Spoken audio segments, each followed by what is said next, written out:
Hi, Matt with eTrailer.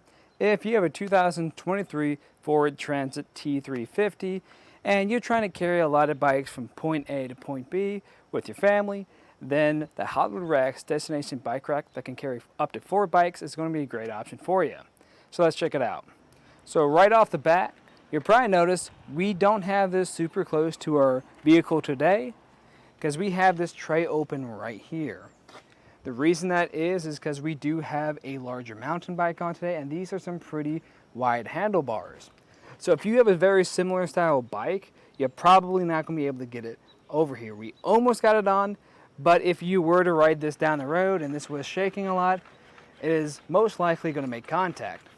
So if you put it in the second closest position, you should be fine. Or if you have a road bike, then you should be able to put it in the closest position because those handlebars do not stick out very far. Now, something else to note about this is its weight capacity. It's going to be 35 pounds per bike, and we're going to be able to hold 4 of them, which is a lot and perfect for a family. The one downside about this is we're not going to have a tilt-away. So if you want to take a closer look at this rack, I'm going to have to take off my bike. Where I like to start is just with these wheel straps. I'm just going to press in on that button.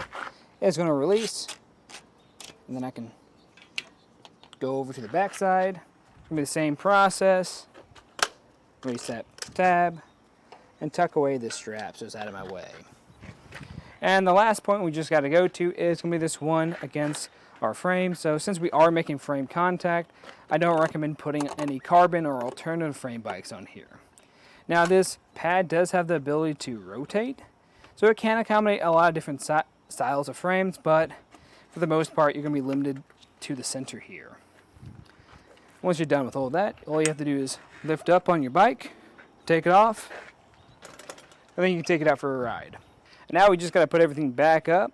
All I have to do is just put these straps into place just so they're not bouncing around as I drive. I'm going to leave one of these disconnected. I'll have to probably put that one back up and put this in up too. But for putting down the center mast, it's just going to have to use this wing nut here, just loosen it up some. We're going to have this middle bar that attaches to it. So just lift up on that, and then you retighten this down if you want. And I'm going to lower this into place. I'm going to have to just orient those in different spots. And I left both of these undone, whichever one you want to use. I like to use this one because it's going to be closer. Because if we don't strap this down, that's going to be bouncing around as you drive. So that's what I recommend doing, just to secure this down so everything's pretty flush. We can get a few measurements just to see how this is going to live back here. So the first one I like to get is going to be the ground clearance. So from the lowest point, that's going to be a little bit over 23 inches, which is really good. Even if you have this fully loaded, it might drop an inch, which is still going to give you plenty of ground clearance. Now, if we measure from our back bumper to the back of the carrier, that's going to be about 41.5 inches, which is going to stick out quite a bit.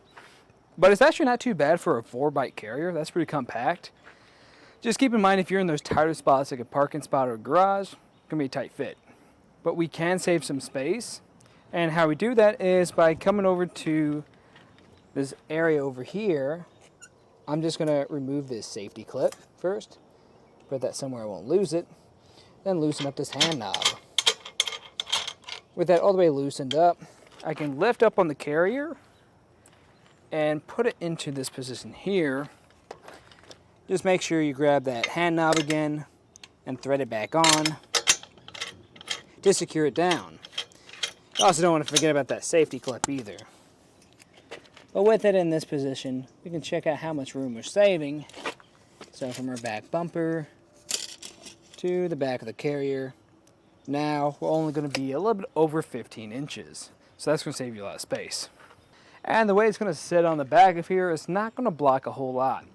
The only thing you're really going to block is going to be your license plate. And that's going to be the case for pretty much all bike racks because of how low that sits. Now your taillights and your backup camera won't be obstructed at all, so you should be good in that respect. And the way this is going to install is we're going to have this 2-inch shank that goes into your 2-inch hitch receiver. we'll have a anti-rattle bolt that goes through to the other side and connects to a lock core. So you're going to have that extra security so no one can take your rack, and that anti-rattle bolt is going to give us a really good fit so we don't have any shaking from back here, so this rack lasts longer. In my opinion, I think this is a great option if you are trying to take a lot of bikes from point A to point B, especially if you have a larger family and you're looking for something that's a bit more affordable. Now, if you're looking for something just a little bit easier to operate, then I'd recommend checking out the Yakima Long Haul Bike Rack. The biggest difference there is that's going to be a hanging style bike rack. So while you will be able to carry a lot of bikes from point A to point B, they will be hanging, so they're going to move a little bit. And if you're not a big fan of that, then that's definitely going to be where this one comes in the hand. Because since we have 3 points how it secures, your bikes will be held in place really nicely compared to any type of hanging style bike rack out there. That's just a look at the Hollywood Racks destination bike rack for Ford bikes on the back of our 2023 Ford Transit T350. I'm Matt. Thanks for watching.